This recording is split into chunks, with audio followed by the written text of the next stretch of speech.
it was cash income for those local residents, and cash simply was not to be had. They learned for a long time the importance of survival skills, survival way of life, and so the Pi Phis were instrumental not only in helping the local people with agriculture, but also providing them with the kinds of access to outdoor, or rather out of the region way of living. One thing that I need to go back about the Pi Phis in terms of, they really enhanced the concept of community education. They not only educated their children, but they also educated the adults in ways to improve agricultural productivity. And you can imagine a group of women trying to influence these local males on how they could do a better job if they employed certain agricultural techniques. But one of the redeeming and I think essential qualities that the Pi Phis had was to establish trust with the local people. And it was that trust that gave the school its true beginning and its true relevance to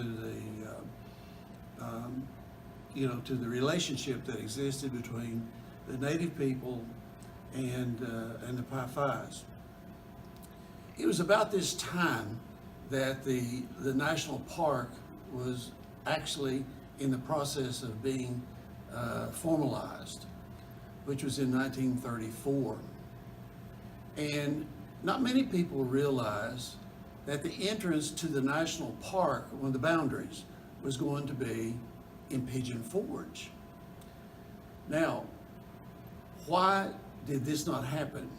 It's because my theory is, and it's unsubstantiated, although I believe it's as good a theory as any, it's because Pi Phi had established a school, they had established a rapport and trust with the natives, and I think because it rationalized to the federal government that they would be enclosing a community of people that had a vested interest in not being removed from what was proposed to be federal lands. Did you realize that Pigeon Forge was to have been the original entrance to the national park? Not many people do. So it was in 1934 when the national park was formalized, and it leads into one of the other topics that I'm interested in, mostly the Parks as Classroom project, that the many families of this area were uprooted from the park. Their lands were bought out, or they were given a lifetime possession. But the formation of the park actually began what was to become a giant tourist area, and of course the preservation of these lands. And we move on into the 1950s and 60s. The Pi Phi still had their presence in the way of music, art, school nurse, and whatever else I can't think of right now. But they still maintained their presence until around 1970. And then they removed all funding for the school, the elementary school, because the high school had moved on to its own location. I think there are three significant things that I experienced in our profession that are very important to me, and in remembering part of the history of the Pi Beta Phi school. One was that the Pi Phis had such an important legacy in helping this school become as prominent as it was, and continued to be, and continues to be so today. But there are three aspects, particularly during my pre-retirement times, that I think are very significant about this school and most schools in the country. One was that in 1972, the state and federal mandates decided that all children were to be provided a free and appropriate public education. And of course, that was the advent of what we know now as special education. I think that was very significant.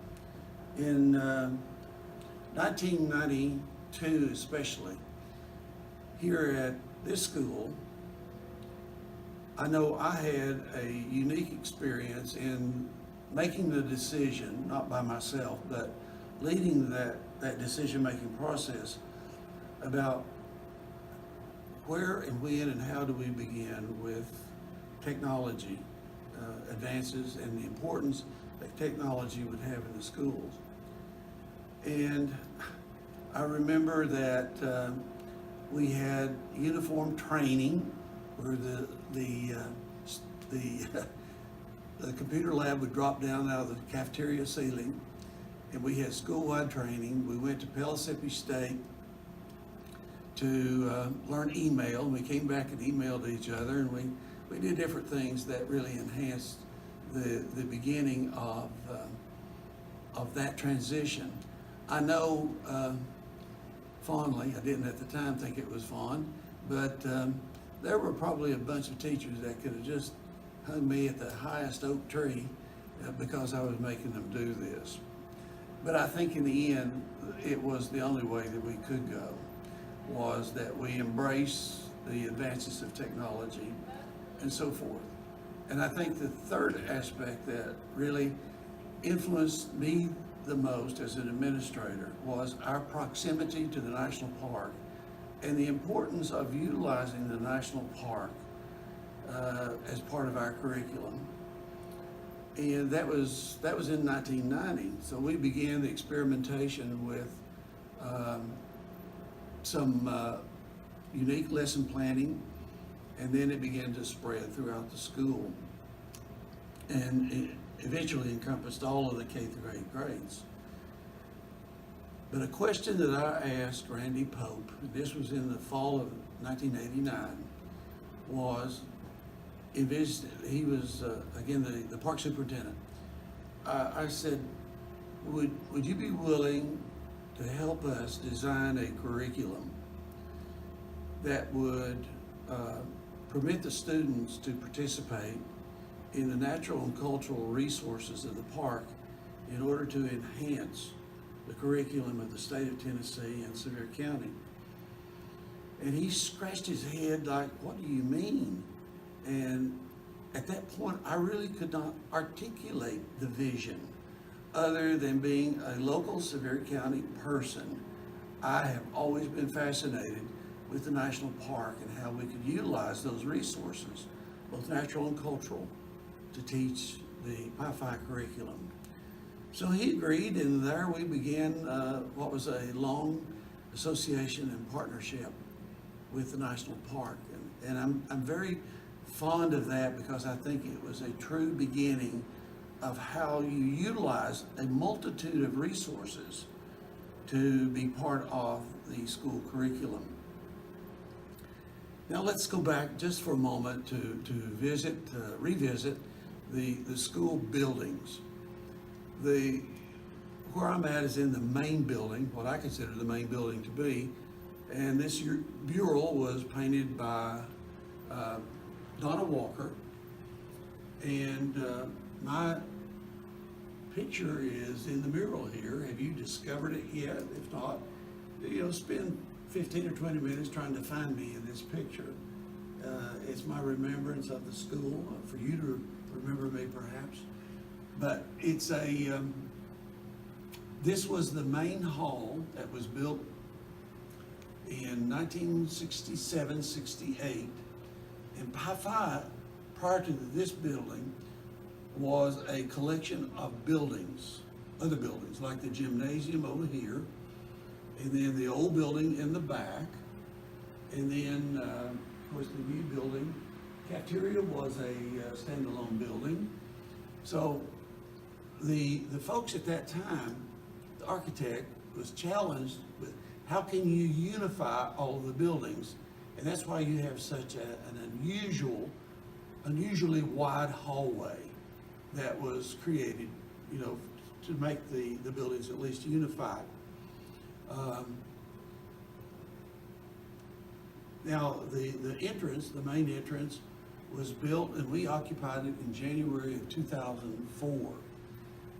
And it took about 8 years for that idea to be established and for us to actually gain entrance to the use of that building.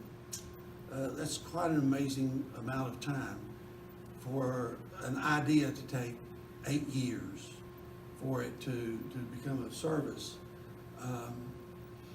I remember that when these walkways and what do you call those? Ramps. Ramps, thank you. You can see older age is beginning to set in. They were carpeted at one time, and a prominent teacher just fell and just right square on the stable part of her anatomy, and it wasn't long afterwards that kind of straight walk or whatever it was built to replace the carpet. Again, that's an anecdote of history. Now let's move into the other parts of the buildings. This part of the building was probably built in the late 40s, early 50s. We don't know the exact date. However, it has hardwood floors throughout, and I know that when we were renovating the school in the summer of 1990, I wanted to preserve the hardwood floors as much as possible. And of course, our room has a terrazzo floor, but I thought the hardwood floors were unique to it being an old building, and certainly it served the school well. And on around to the front, you have the theater, which originally was some classrooms. And kindergarten was located back there in those other two rooms. And this has always been really for the older students, for the most part, in the building. I've always had my nostalgic feelings for this building and how well it's been maintained, as well as the identification of it as part of the unique history of